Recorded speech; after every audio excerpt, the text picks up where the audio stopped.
बुद्ध की अभिधर्म देशना। स्वागत दर्शन या बौद्ध धर्म दर्शन का सूक्ष्म का विस्तृत निरूपण। अभिधम्म संस्कृत अभिधर्म दर्शन में निहित है। बुद्ध ने अभिधम्म की चर्चा सर्वप्रथम अपनी माता महामाया को की, जो उन दिनों पार्थिव शरीर त्याग 33 देवों के लोक 33 लोक में विहार कर रही थीं। अधिधम्म की देशना में उन्हें 3 महीने लगे थे।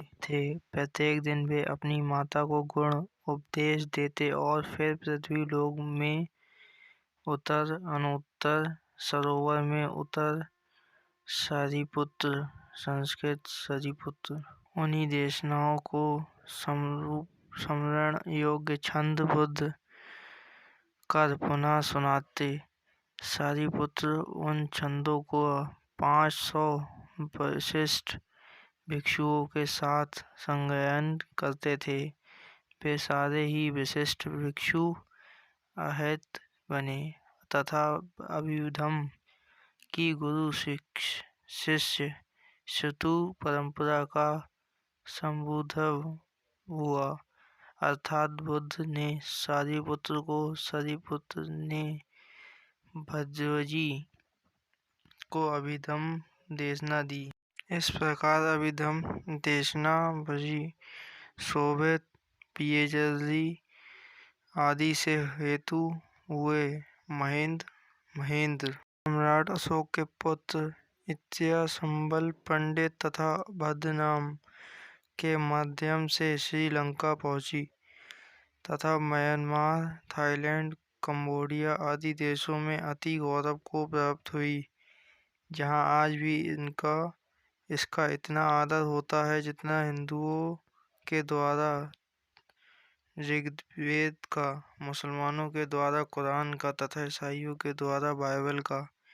अभिधम्म का अर्थ अभि और धर्म शब्दों के योग से बना है, जहाँ अभि शब्द अतिरेक या विशेष का द्योतक है तथा धर्म शब्द अर्थात या देशना का परिचायक है। अतः परंपरा में अभिधम्म उन विशिष्ट धर्मों का परिचय है जो निर्वाण या परमार्थ प्रतिमूर्ख धर्म है अथवा प्रज्ञान सानुचारा। अभिधर्म कोश 2.2 अथवा वह शास्त्र जो निर्वाण मार्ग को प्रकाशित करता है।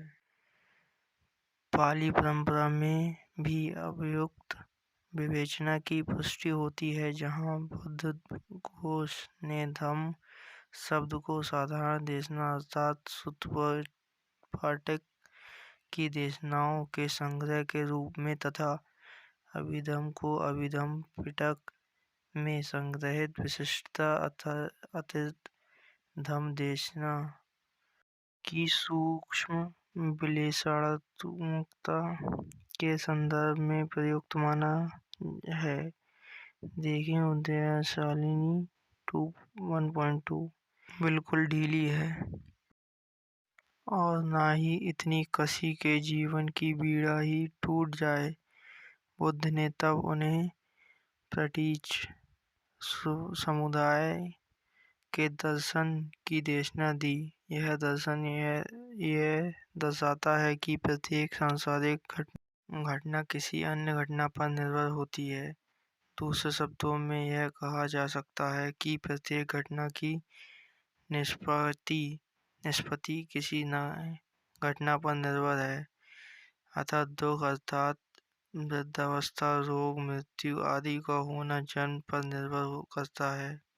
जन्म भव उपदान या ग्रहण करने की प्रवृत्ति पर, वेदना सन्निकर्ष परस्पर सन्निकर्ष 6 ज्ञान इंद्रियों पर, नाम रूप बीजांड चित्त पर और चित्त अज्ञान अविद्या पर निर्भर करता है। अतः अज्ञान ही दुख का मूल कारण है तथा अज्ञान नष्ट कर निर्मल चित्त का निर्माण ही धर्म चक्र परिवर्तन का सार है।